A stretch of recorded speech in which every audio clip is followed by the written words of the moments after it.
Again, they are everywhere. These sickeningly smiling gurus offering a path to light that feels more like a sterile operating room than a vibrant, living world. These creators whose canvases, sculptures, and movements all scream of forced, strained joy, of a total absence of wrinkles, flaws, and shadows.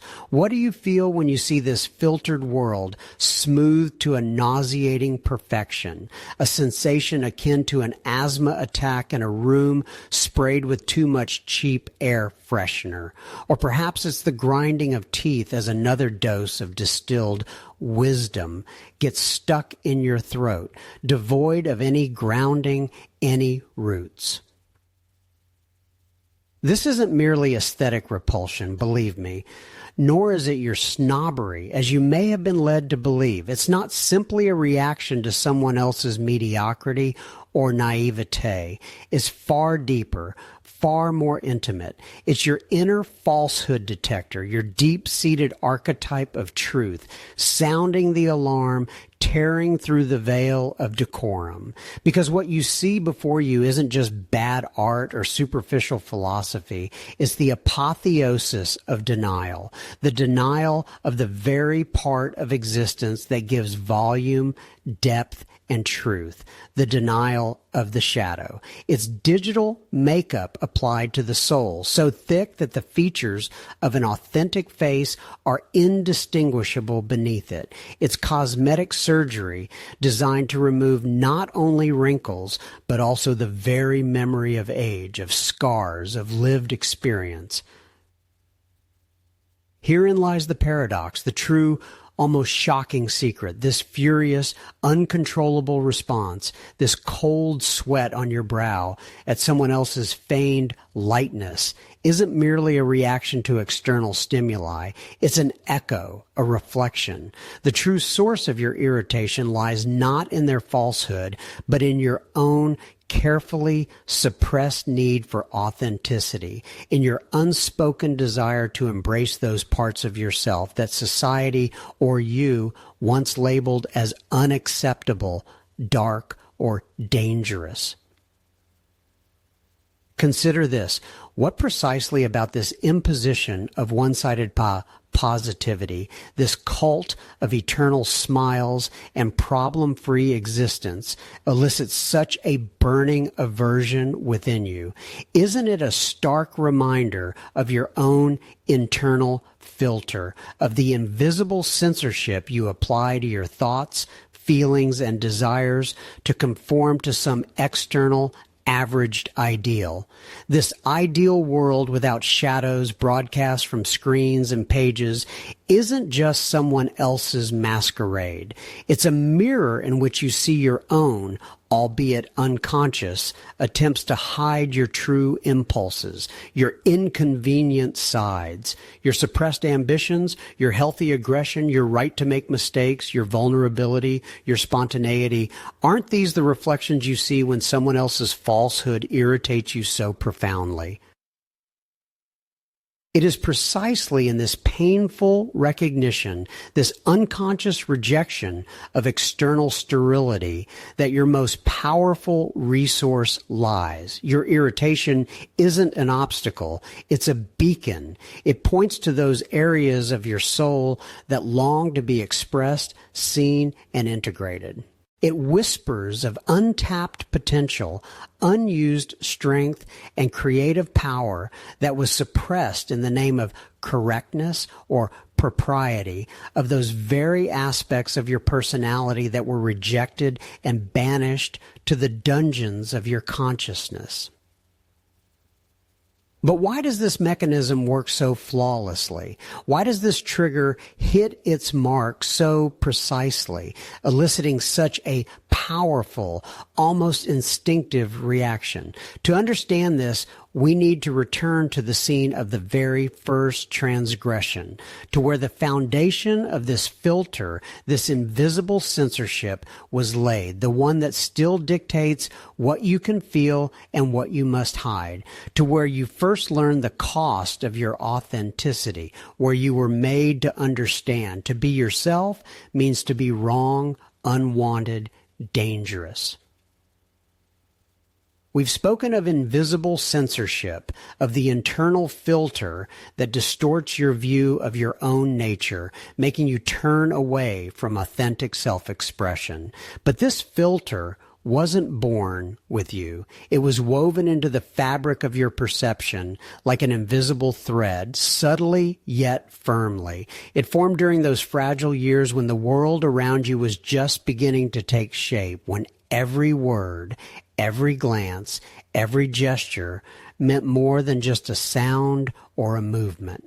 Recall, not necessarily a single dramatic moment, but rather a series of subtle lessons echoing in your memory.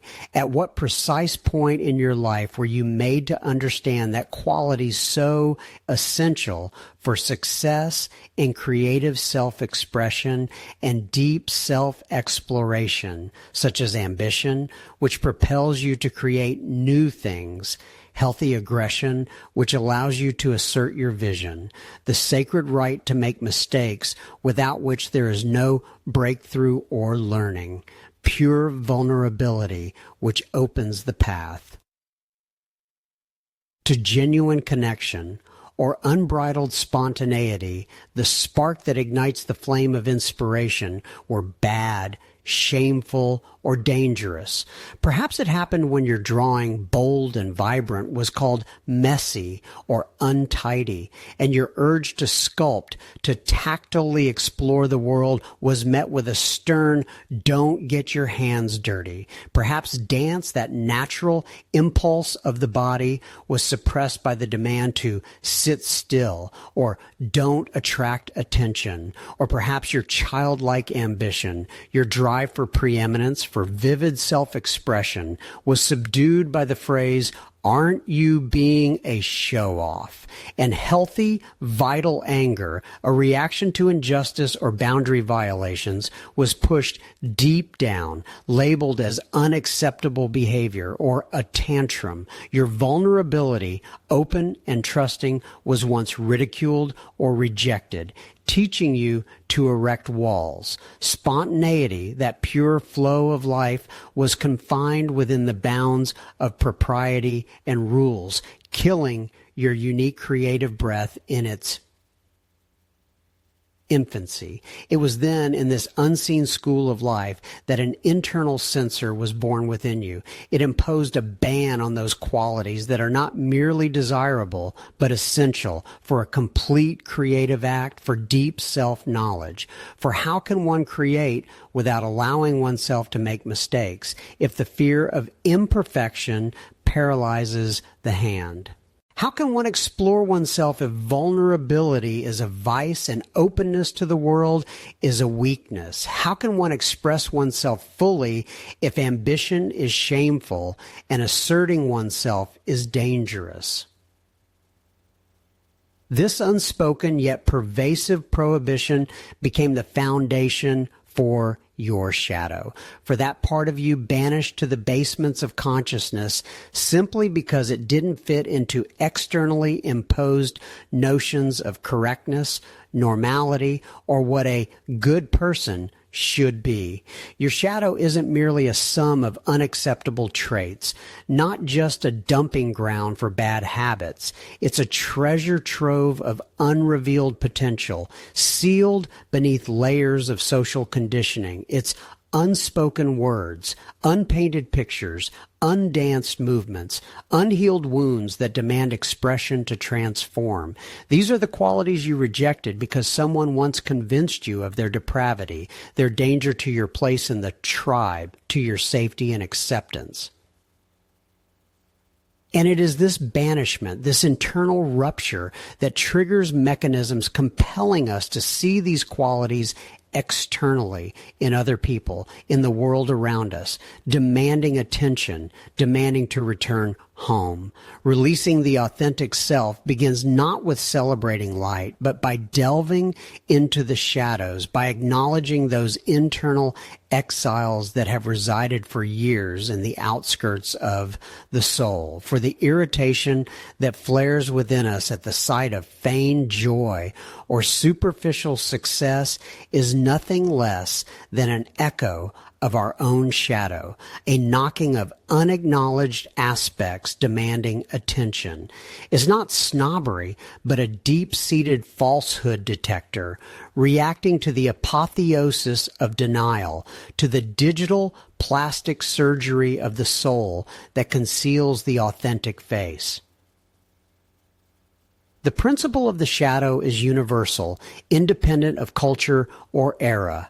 At its core lies an ancient fear inherited from our ancestors, the fear of being cast out from the tribe. In childhood, as our psyche was forming, any expression that deviated from the expectations of significant adults, any spontaneity, ambition, anger, or even vulnerability labeled as bad, inappropriate, or dangerous, was ostracized. These qualities didn't vanish. They were merely banished from the conscious tribe of our personality, sent into exile, forming a shadow world. We ourselves became executioners for our internal exiles, entering into an unspoken agreement with the world.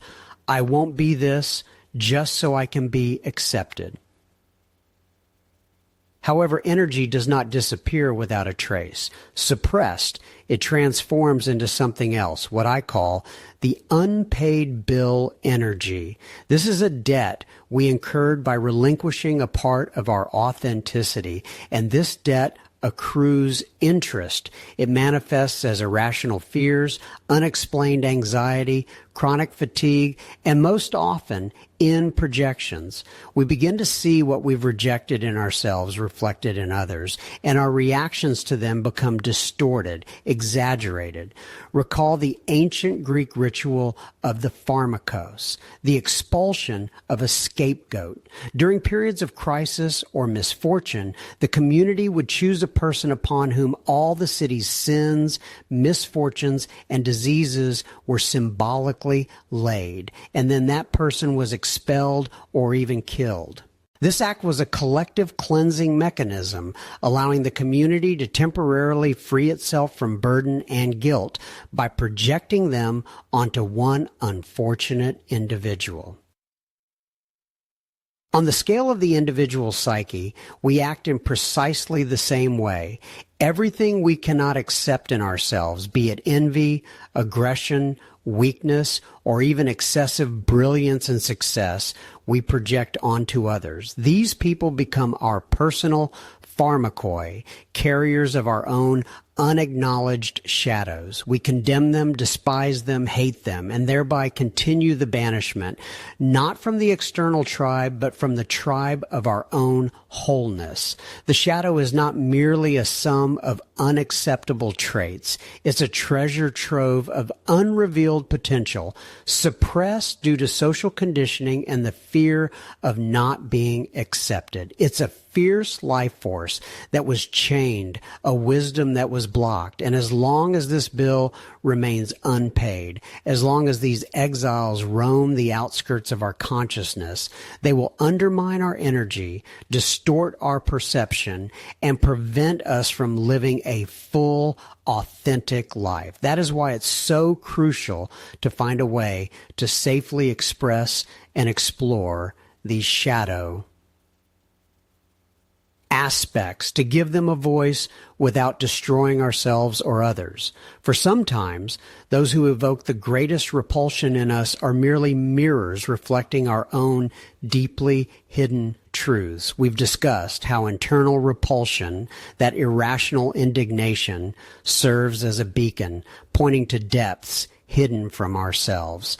It carries more than mere dislike. It's an echo of unacknowledged aspects of our soul, a resonance of what was banished into the shadow. Just as ancient civilizations found in exiles the pharmakoi, a vessel for their own sins and fears, so too do we project our suppressed traits onto those who trigger our most acute irritation. These figures, like distorted mirrors, reflect what we cannot or will not see in ourselves. Look closely at the gallery of such characters that emerge on the horizon of our inner world or in real life, provoking genuine, almost physical revulsion. Have you not encountered the unrecognized genius, the one who passionately proclaims their extraordinary talent, the world's injustice for not allowing their star to rise, the curse of being misunderstood? They may be pale, angry, sarcastic, but in their eyes a flame always burns for something unrealized, something that could have been great but remained only smoldering embers of ambition. Why does their self-admiration, their perpetual discontent, their compulsive need for recognition provoke such a sharp pang of contempt in you? Or perhaps the envious critic bothers you, the one who, having created nothing significant themselves, gleefully unleashes an avalanche of scathing remarks on any creative endeavor, any act of courage. Their words are honed blades, their purpose not constructive evaluation, but the destruction of any sprout that dares to reach for the light.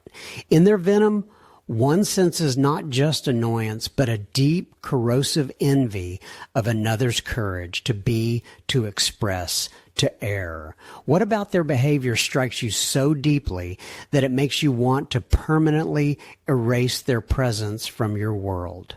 And what about the unscrupulous showman, the one who shamelessly sells themselves, their ideas, their emotions, without concern for authenticity, depth, or meaning? Their life is an endless spectacle where scenery matters more than substance, and applause is the only currency. They crave attention, adoration, willing to embrace any superficiality for fleeting recognition. Why does their ostentatious brilliance, their superficiality, their ability to be in the spotlight irritate you so intensely, provoking an irrational hatred of their success? Imagine an artist whose hands trembled as they first displayed their work, a canvas woven from the deepest, most vulnerable feelings. It wasn't just a landscape, but a naked confession of the soul, where every brushstroke was a hard-won emotion. Beside them stood a person who once dreamed of holding a brush, but never dared. They merely glanced at the painting, pausing for a second on its pulsating depth, then with a twisted smirk quipped, "Well, that's quite naive, child scribbles, I'd say." And these words, spoken with such feigned indifference, pierced the artist to the core, not just hurting them, but as if severing a part of their creative self. It wasn't the pain of the criticism, but the burning realization that these words were merely a projection of the critic's own inner emptiness, their unrealized potential turned into poison. That was unbearable.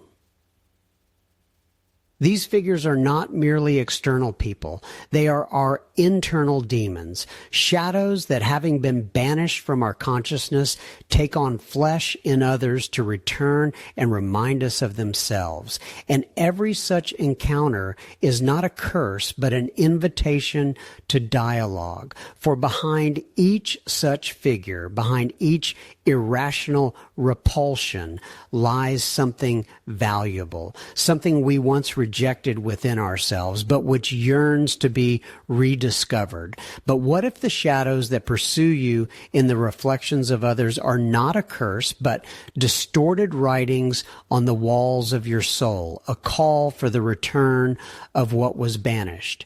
Each of these demons we've encountered is like a fragment of an ancient statue whose true beauty and purpose were forgotten, buried under centuries of non-recognition and fear.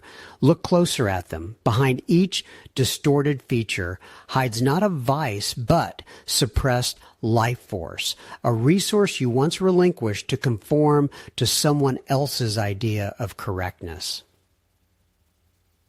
Let's take the unrecognized genius, their arrogance, their craving for accolades, and their disdain for the mundane are merely a grotesque reflection of your own deep-seated need for uniqueness and recognition.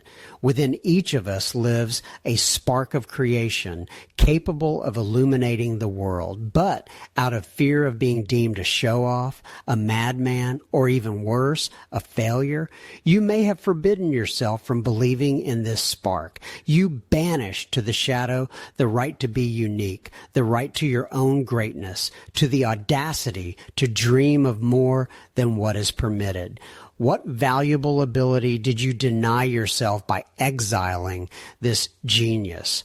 Perhaps it was the right to boldly express your gift in its entirety, without concern for others' judgment or your own false modesty. You deprived yourself of the right to be seen not just as part of a crowd, but as an original source of light, whose brilliance can illuminate the world. This isn't pride, but the soul's natural need to manifest its potential, inherent since birth. Next, let's turn to the envious critic, whose venomous arrows seem aimed only at others' successes. In their distorted form lies a keen, almost painful drive for perfection. This isn't just malice, but an unquenched thirst for quality, the ability to see the subtlest flaws and the drive to eliminate them. You may have forbidden yourself from being critical, not in a destructive sense, but in the sense of discernment. You denied yourself the right to set high standards, both for yourself and for the world around you. You suppressed this keen observational skill within you, this internal laboratory capable of analyzing, improving, and polishing. Envy is merely a distorted mirror of your own desire to possess the qualities or achievements you see in others. You deprived yourself of the right to healthy ambition, to the pursuit of mastery, to the capacity for deep, honest self-analysis that can transform criticism into fuel for growth, not poison. You banish the right to have your own voice when it comes to evaluation, not condemnation. And finally, the unscrupulous showman whose insistent craving for attention evokes repulsion. What if behind this mask lies your own suppressed need for expression, for playfulness, for the ability to occupy space and be heard? You may have banished to the shadow the right to be spontaneous, vibrant, noticeable. You forbade yourself from enjoying attention unless it was earned according to strict, often arbitrary rules. But the true power of the showman is not manipulation, but natural charisma, the ability to inspire, captivate, and engage. It's the right to have a voice, to dance, to laugh, to dare to be oneself without fear of being ridiculed or condemned for excessiveness. It's the ability to express yourself freely, to be seen without hiding behind facades of false modesty or the fear of being unserious. You. Suppress this inner source of joy from self-expression, this natural desire to share yourself with the world. fearing you'd be considered superficial or self-absorbed. These demons are not external enemies, but internal exiles, imprisoned in the dungeon of your soul. They don't disappear, they merely change form, becoming invisible barriers on the path to your authenticity, especially in areas requiring free expression in creativity. Every line, every brushstroke, every body movement, every note, every sculpted image becomes a battlefield against these banished parts. It is here, at the intersection of internal shadow and external manifestation, that the invisible wall is born, separating you from your true potential, causing you to shy away from the most crucial steps on your path to self-discovery. Where does this shadow reside if not in the unconscious decisions that shackle our will, stripping us of the freedom to be? We've spoken of ghosts that roam the outskirts of consciousness, of demons whose shadows distort the world. But how often is it precisely the fear of becoming like them, of becoming their reflection, that paralyzes us at the threshold of the deepest self-discovery, the creative act? Look at the canvas that remains pristine white, or the lump of clay that never took shape at the body, frozen in an unexpressed dance. Is it not here that the shadow manifests, shackling the hand that was ready to create? Perhaps you feel a powerful impulse towards self-expression, but immediately hear a whisper, "Don't start. You'll only become a parody of an unrecognized genius who merely imagines their greatness but creates nothing worthwhile. Or worse, you'll turn into an unscrupulous showman, craving only attention, not true art." This fear of being trapped by others' expectations or by your own distorted notions of bad makes us procrastinate, avoid, and bury potential, never allowing it to sprout. We choose inaction so as not to become what we despise, forgetting that inaction is also a choice, and often the most destructive one. Or perhaps you've already embarked on this path, but froze halfway. A drawing begun with such inspiration suddenly seems unworthy, a dance awkward, a melody false, and so the finished work is hidden away in a distant drawer, or even destroyed altogether. Here, the envious critic comes into play, whose image we so often project onto others, but whose shadow lives within us. Their voice whispers, "This isn't perfect enough. You won't be able to reach the level you see in others. You'll just become an object of ridicule, just like those you yourself condemn for their naive attempts." This internal condemnation, born from the non-acceptance of our own imperfection, from the fear of the judgment we once cast upon others, makes us abandon what we've started, hide our creations, and distrust our own inner voice. We deny ourselves the right to error, to experimentation, to imperfection, and thus to authenticity. But I can't draw, sculpt, or dance, you might say, or creativity isn't serious. It's for the chosen few. This isn't an objection. It's an echo of the same shadow whispering to you about your inadequacy, your inability to achieve something high or significant. Isn't it the same hand that once forbade you from laughing loudly or crying that now convinces you that you're incapable of expressing yourself through color, form, or movement? The essence isn't in creating a masterpiece that will hang in a gallery or garner ovations.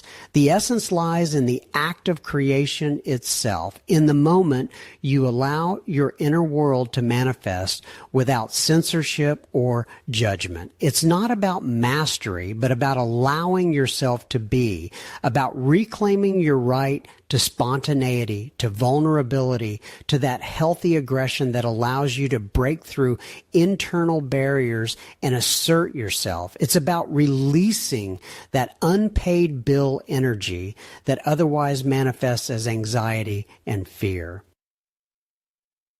Acknowledging this fear, this internal sabotage, is the first step toward liberation, for what appears to be a demon is actually just a distorted reflection of a part of you that desperately wants to be seen, accepted, and integrated.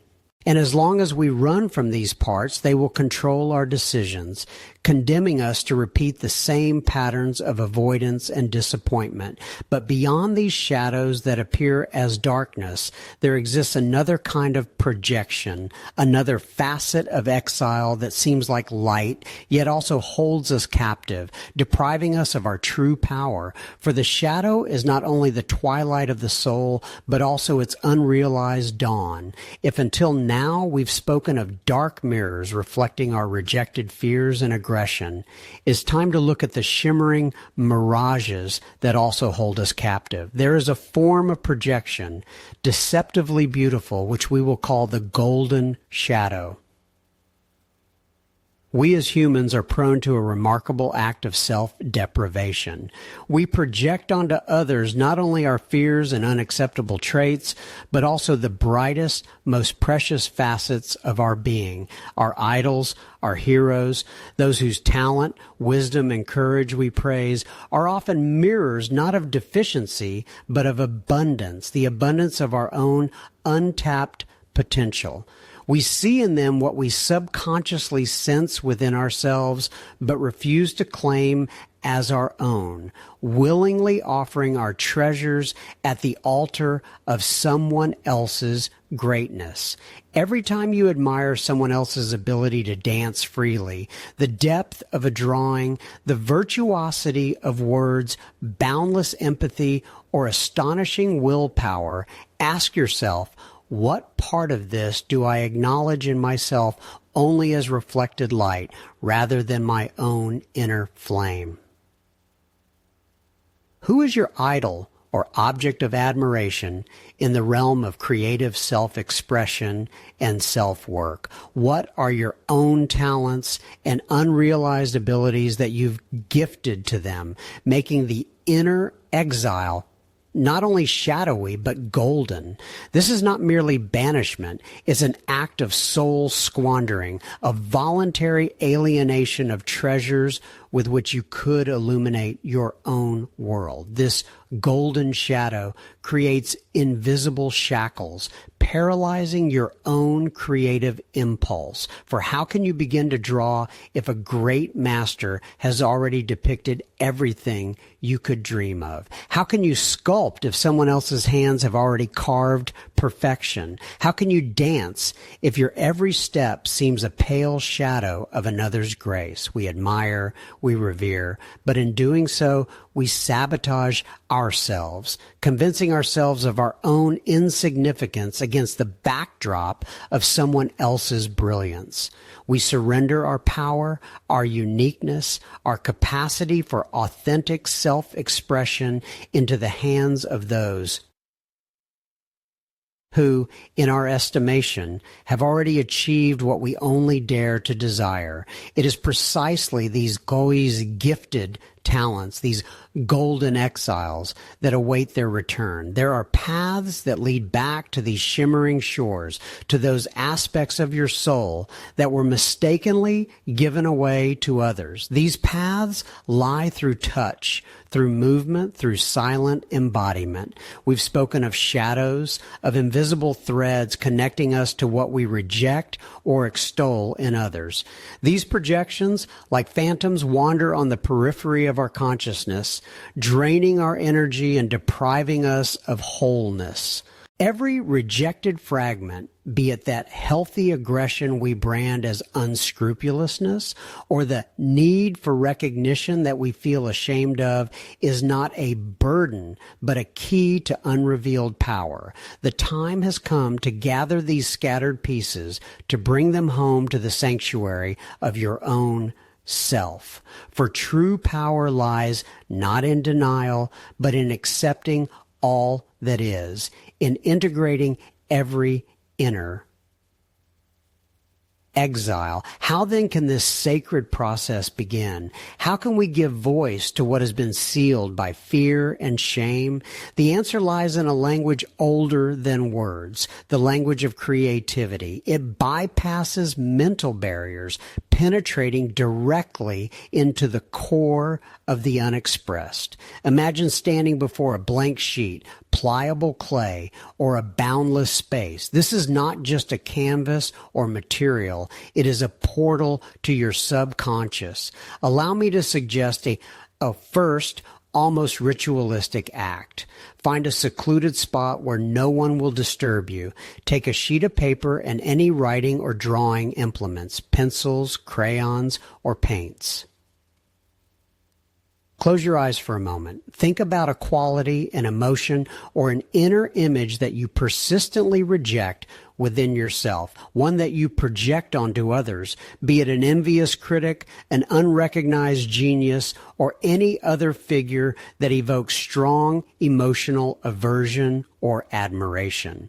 Do not analyze, do not judge, simply allow this image or feeling to emerge. Now, without overthinking, begin to draw.